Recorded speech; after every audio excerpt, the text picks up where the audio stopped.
Programme में एक बार फिर खुशामदीद है। सियासी सूरत हाल पर बात हो रही थी। इलेक्शंस 8 फरवरी 2024 को होंगे। इस वक्त गहमा गहमी जारी है और जोड़ तोड़ भी जारी है। मियाँ साहब बलूचिस्तान के दौरे पे हैं। साथ ही साथ दौरा बलूचिस्तान का हो रहा है और उसकी जो आवाज़ें सिंध से भी आ रही हैं। कल बिलावल भुट्टो साहब ने मिट्टी में बड़ा शानदार जलसा किया और मोमेंटम था, चार्ज क्राउड नज़र आया। मैं वहाँ पे आज उन्होंने वहाँ पे प्रेस कॉन्फ्रेंस भी की और उन्होंने कहा जी मुस्लिम लीग नून को पंजाब पर फोकस करना चाहिए और शायद पंजाब से उस तरह के नंबर्स नहीं आ रहे, इसलिए वो फोकस कर रहे हैं दूसरे सूबों पे, लेकिन वहाँ पे भी उनको नाकामी का सामना करना पड़ेगा। बेहतर यही होगा कि वो पंजाब देखें और सिंध बलूचिस्तान या केपी जाने की ज़रूरत नहीं है। दूसरी तरफ मुस्लिम लीग नून भी शिकवे शिकायत कर रही है और वो कह रहे हैं कि जी पाकिस्तान पीपल्स पार्टी को किस चीज़ का डर है, क्यों वो हम पे हमसे खाइफ है और हमारा हक है कि हम सिंध में सियासत करें या किसी भी जगह। तो देखना ये है कि ये आगे चलकर ये मोमेंटम कैसे शिफ्ट होता है, चूँकि कुछ अर्सा पहले यही मोमेंटम पाकिस्तान पीपल्स पार्टी का था। आज भी पाकिस्तान पीपल्स पार्टी कॉन्फिडेंट है। बिलावल भुट्टो जरदारी साहब ये कह रहे हैं, बार बार कह रहे हैं कि हर पिच पर खेलने के लिए तैयार हैं और हमें उम्मीद है कि हम जीतेंगे। वो पाकिस्तान पीपल्स पार्टी की 5 साल डेवलपमेंट और न सिर्फ 5 साल बल्कि पिछले 15 साल से जो डेवलपमेंट्स हुई हैं उस पर भी उन्होंने बात की। साथ ही साथ वो कह रहे थे कि एक तासुर और प्रोपेगेंडा किया जाता है कि शायद बिजनेस कम्युनिटी के ख़िलाफ़ है पाकिस्तान पीपल्स पार्टी या हमारी जो माशी पॉलिसीज़ हैं वो सही नहीं है। तो ये सरासर इल्ज़ामात हैं, झूठ हैं और पाकिस्तान पार्टी हमेशा ह्यूमन डेवलपमेंट के लिए एक मिसाल कायम करती रही, काम करती रही और यही हमारा मंशूर भी है। इस पर मज़ीद बात करेंगे। मैं ज्वाइन किया जनाब सरदार जाकिर साहब ने, सीनियर रहनुमा हैं पाकिस्तान पीपल्स पार्टी के। सरदार साहब खुश आमदीद कहते हैं आपको प्रोग्राम में। जी वालेकुम अस्सलाम। सरदार साहब किस तरह देखते हैं, एक तो मैं सिंध की सियासत पे तो आऊँगा, लेकिन उससे पहले चूँकि मियाँ साहब का दौरा है बलूचिस्तान का, इलेक्टेबल्स से मुलाकातें हो रही हैं और सिर्फ बलूचिस्तान नहीं पंजाब में भी इलेक्टेबल्स वो मुस्लिम लीग नून जो दावे करती थी कि हम किसी भी तरह अपनी हमारी जमात है, नज़रिया है, तो हम अपनी सियासत करते हैं। खान साहब को ताने देते थे कि 2018 में इलेक्टेबल्स को मिलवा के जितवाया। गो के हिस्ट्री में जाएं अगर तो आपको भी पता चल जाएगा कि नॉन लीग में कितने इलेक्टेबल्स हैं। लेकिन अब तो उन्होंने उसूली फैसला कर लिया कि हमने अगर कौमी असम्बली में अपने सीटें बेहतर करनी है तो आपको इलेक्टेबल्स लेने पड़ेंगे। तो किस चीज़ का डर है? क्या अवाम उनके साथ नहीं है इसलिए वो इलेक्टेबल्स जो पाकिस्तान की सियासत के मूवर एंड शेकर्स हैं उनके पास जा रहे हैं? शुक्रिया सफ़ीर। देखें, आप तो ज़ाहिर है एक इतने माशाल्लाह कॉम्पिटेंट एंकर हैं।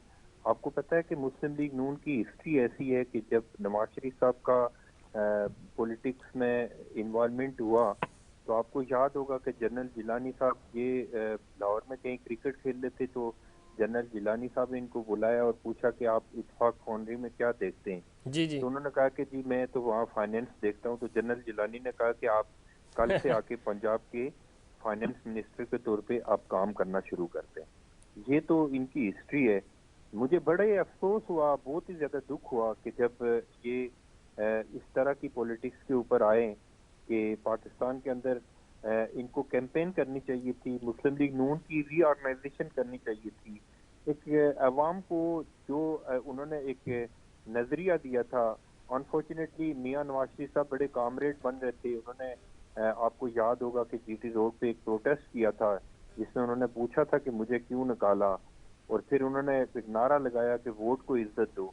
तो आज वो वोट को इज्जत देते फिर रहे हैं कि पाकिस्तान के अंदर उन पॉलिटिकल पार्टियों के पास जा रहे हैं जो पाकिस्तान के अंदर हमेशा पाकिस्तान की स्टेब्लिशमेंट के मोरू का किरदार अदा करते रहे।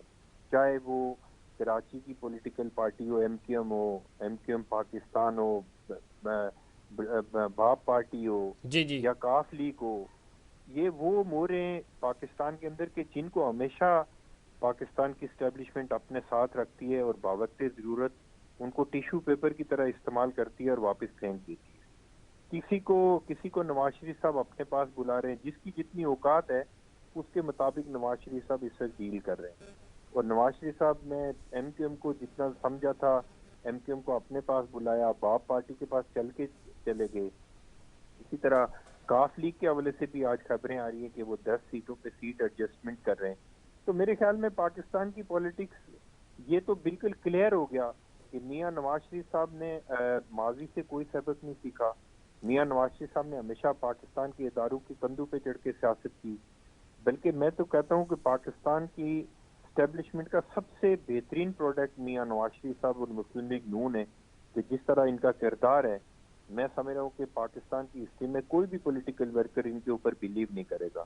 और मैं आज भी आपको कहता हूँ कि पंजाब के अंदर अगर ट्रांसपेरेंट इलेक्शन होगा, फ्री एंड फेयर इलेक्शन होगा, जी, सबको अगर लेवल प्लेइंग फील्ड मिलेगी, पीटीआई समेत, पीपल्स पार्टी समेत, तो मैं आपको दावे से कहता हूँ कि मुस्लिम लीग नून का तीसरा या चौथा नंबर होगा। ठीक। लेकिन अगर मियां नवाज शरीफ साहब ने जिस तरह की पॉलिटिक्स शुरू की है, कि जिस तरह हमेशा जो जुगाड़ की पॉलिटिक्स है पाकिस्तान के अंदर, वो मियां नवाज शरीफ साहब अगर ना करें, फ्री एंड फेयर इलेक्शन करवाएं, तो मुस्लिम लीग की इसमें हालत सदान रज़ाक बहुत साहब आप खराब होगी। बड़ी बात कर रहे हैं, और ये बात आपके चेयरमैन बिलावल भुट्टो साहब ने भी आज की कि पंजाब से नाउमीद होकर, और जो जिस तरफ आप इशारा भी कर रहे थे, ताकतवर हलकों ने भी शायद यही इनको कहा कि आप इधर उधर निकलें, दूसरे सूबों में बात करें, ताकि कोई कोई आपको सीट्स नंबर्स आपके बेहतर हो सकें।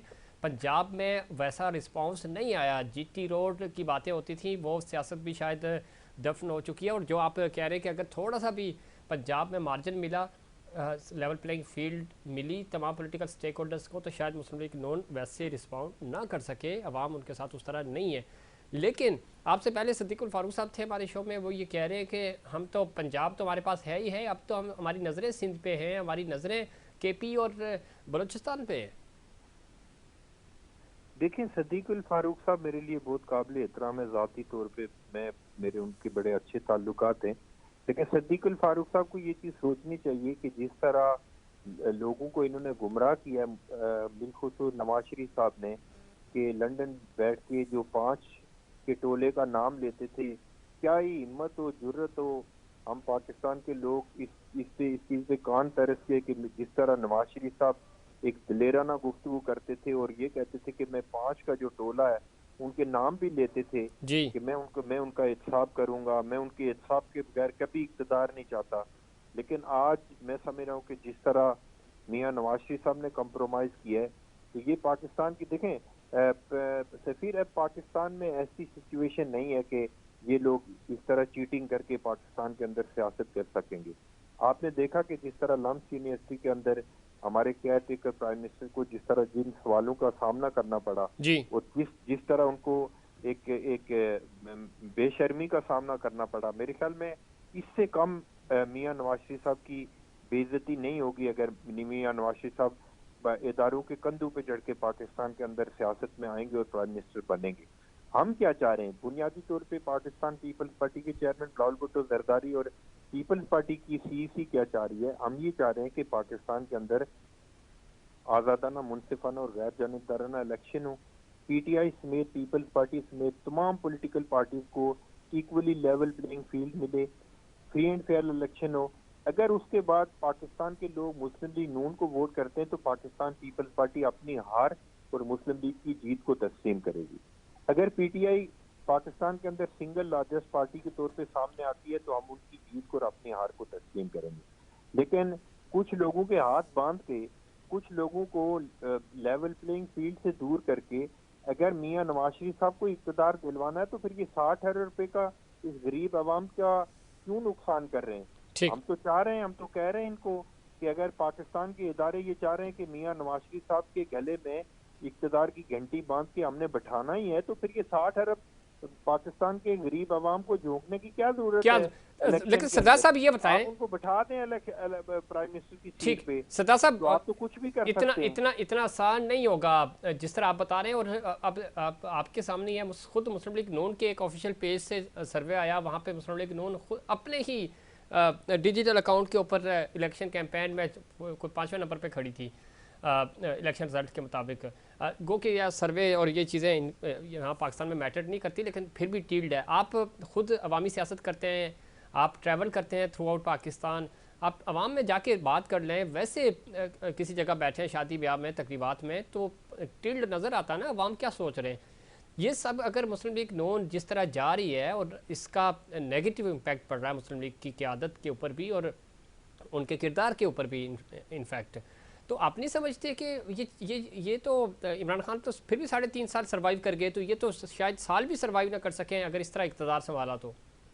देखिए सफ़ीर, जो लोग बुनियादी तौर पे इदारों के कंधों पे सियासत करते हैं, चाहे इन्होंने जिस तरह 2013 में इफ्तिखार चौधरी के कंधों पे चढ़ के इक़्तिदार में आए थे, और 2018 में जनरल बाजवा और जनरल जो वो फैज हमीद थे, उनके कंधों पे चढ़ के पीटीआई के लोग इक़्तिदार में आए, तो आज इमरान खान को अपनी बदतरीन शिकस्त का सामना करना पड़ा ना।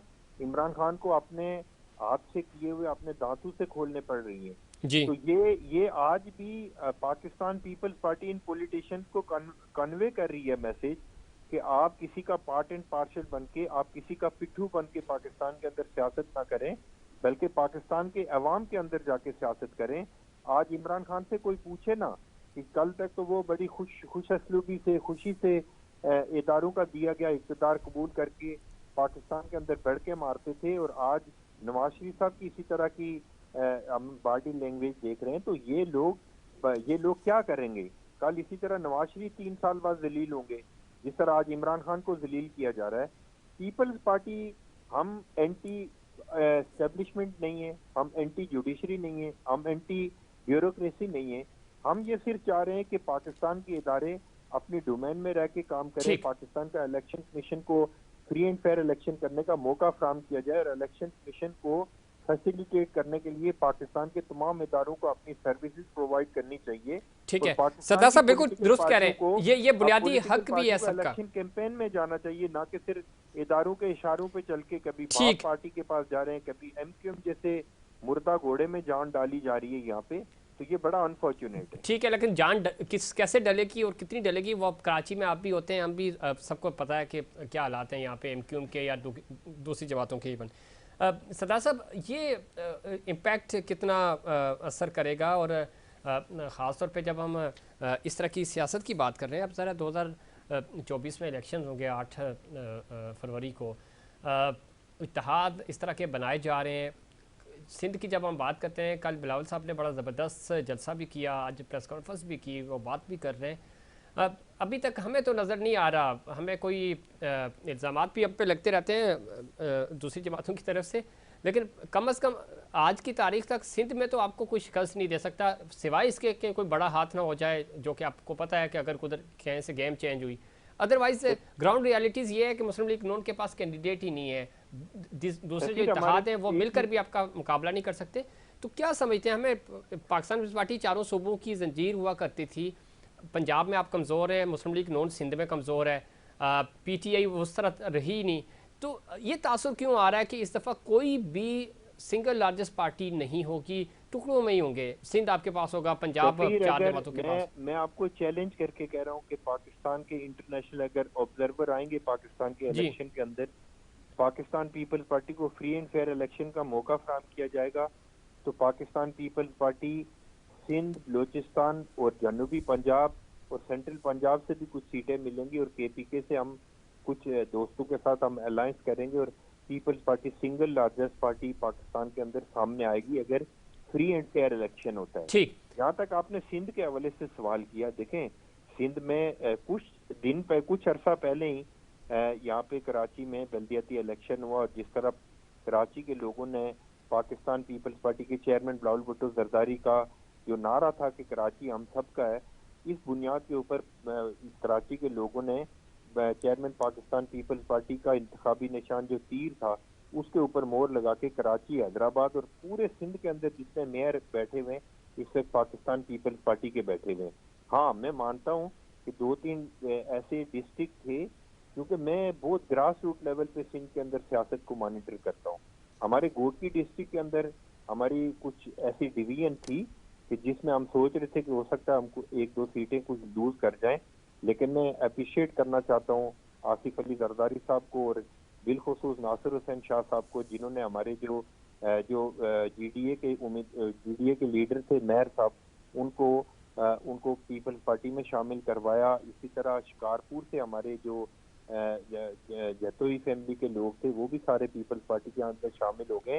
अब तो कोई गुंजाइश ही नहीं है, सवाए इसके कि अगर एमक्यूएम अगर ये समझती है या जीडीए के कुछ लोग समझते हैं कि जनरल परवेज मुशर्रफ इनको लीड कर रहा है। ठीक। और वो जनरल तो सरदार परवेज साहब मुशर्रफ वो इनको माजी हो गया, अब तो SGPF उस तरह का कोई करेगा। माहौल हमें नजर नहीं लेकिन आ रहा सिंध में। मैं तो एमक्यूएम के दोस्तों के लिए सिर्फ एक ही बात कहता हूँ कि एवरीडे इज नॉट संडे।